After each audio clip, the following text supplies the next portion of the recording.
శివన్న చెప్పినట్టు 32 ఏళ్ల బీసీ మహిళ గీతాంజలి గారు చేసిన పాపం ఏంటి?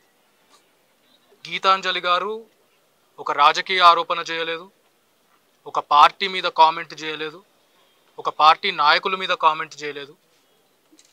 ఇళ్ళ పట్టా శివన్న చేతి మీద అందుకొని ఆ ఆనందంలో వాళ్ళ ఇంటికొచ్చే స్కీమ్స్ గురించి, లబ్ధుల గురించి, బెనిఫిట్స్ గురించి ఆమె మాట్లాడారు. సంతోషంగా మాట్లాడారు, ఎంతూజియాస్టిక్గా మాట్లాడారు, తెలుగులో ఇంగ్లీష్లో చాలా చక్కగా మాట్లాడారు. దాన్ని అందరూ వైరల్ చేశారు, పోస్ట్ చేశారు. మీలో ఎంతమంది దాని కింద వచ్చిన కామెంట్స్ కానివ్వండి, ఆమె మీద జరిగిన ట్రోలింగ్ కానివ్వండి చూసారో లేదో నాకు తెలియదు. దాన్ని ట్రోలింగ్ అనరు, టెర్రరిజం అంటారు.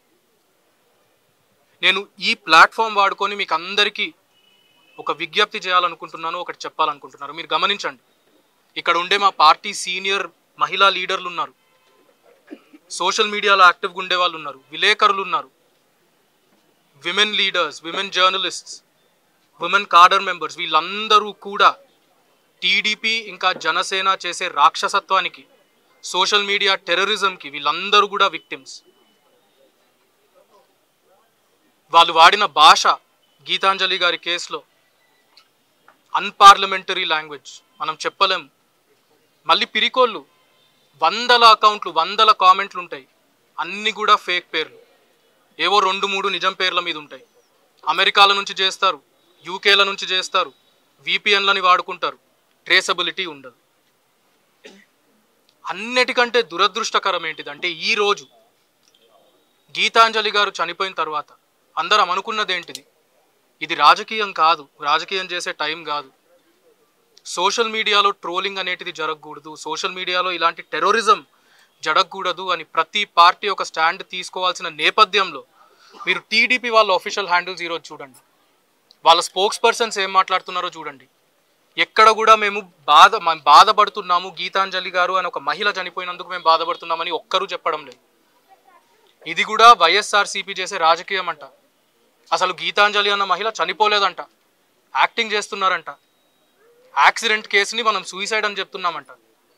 ఇక్కడ అన్న ఉన్నారు, వాళ్ళ భర్త, ఆయనంతకు ఆయన ఇలాంటి టైంలో మీడియా ముందరకు వచ్చి మాట్లాడాల్సి వచ్చింది.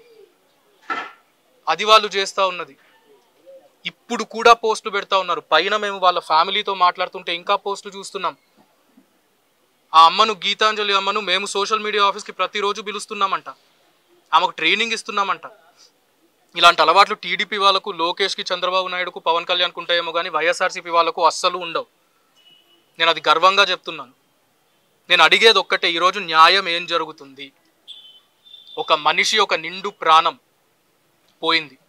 ఒక తల్లి, ఒక భార్య, ఒక కోడలు, ఒక కూతురు, ఒక చెల్లి, ఒక అక్క చనిపోయారు. దీనికి బాధ్యులు ఎవరు? చేసింది కొంతమంది, 100 మంది కామెంట్లు పెట్టింది 100 మంది ఇండివిజువల్స్ అవ్వచ్చు, ఫేక్ అకౌంట్ల వెనకాల ఉండేవాళ్ళు అవ్వచ్చు, కానీ చేయించింది మాత్రం ఖచ్చితంగా చంద్రబాబు నాయుడు, నారా లోకేష్, పవన్ కళ్యాణ్ మాత్రమే. నేను ఈ ప్లాట్ఫామ్లో బీజేపీ వాళ్ళను కూడా సూటిగా ఒక సవాల్ అడుగుతాను. ఇలాంటి పార్టీలతో మీరు పొత్తులు పెట్టుకుంటున్నారు. ఇంటర్నేషనల్ మీడియాలో, నేషనల్ మీడియాలో ఏమో డీప్ ఫేక్స్ గురించి, ఆన్లైన్ ట్రోలింగ్ గురించి నరేంద్ర మోదీ గారి ఫోటోలు పెట్టుకొని ఆర్టికల్స్ రాస్తారు. మరి ఇప్పుడు మీరు ఈ అలయన్స్లోకి ఏదైతే ఎంటర్ అయ్యారో, మీ పార్ట్నర్లు ఎవరు, ఆన్లైన్ సోషల్ మీడియాలో ఏం చేస్తున్నారు? నేను నా గుండెల మీద చేయబెట్టుకొని చెప్తాను, వైఎస్ఆర్సీపీ సోషల్ మీడియాలో మాత్రం ఎక్కడా కూడా ఆడవాళ్ళ మీద అబ్యూజ్ అనేటిది జరగలేదు, జరగదు కూడా, అది జరగనివ్వరు మా నాయకులు జగన్మోహన్ రెడ్డి గారు. నేను మళ్ళీ కూడా అడిగేది ఇదే మన మీడియా మిత్రుల ద్వారా, దీనికి బాధ్యులు ఎవరు? ఒక టీడీపీకి కానీ, ఒక జనసేనకి కానీ, దాన్ని పాలించే ఒక చంద్రబాబు నాయుడుకి, ఒక లోకేష్కి, ఒక పవన్ కళ్యాణ్కి కానీ ఇంతైనా, ఒక రవ్వంతైనా బాధ ఉందా? ఒక నిండు ప్రాణం పోయినందుకు కారణం ఆ పార్టీకి సంబంధించిన లీడర్లు, ఆ పార్టీకి సంబంధించిన కాడర్. ఈరోజు డెమోక్రసీలో ఒక బ్లాక్ డే. అందరం ఈ రోజుని, నిన్నటిని, ఈ రోజటిని గుర్తుపెట్టుకున్నాం. డెమోక్రసీలో ఇది ఒక black day. Freedom of speech అనే ఒక బేసిక్ ఫండమెంటల్ రైట్ని ఒక ఆడ మనిషి ఉపయోగించుకొని ఆమె ఒపీనియన్ని ఎక్స్ప్రెస్ చేస్తే దాన్ని పట్టుకొని దీని వరకు తీసుకొచ్చారు. Today is a black day. ఇది అందరం కూడా గుర్తుపెట్టుకున్నాం.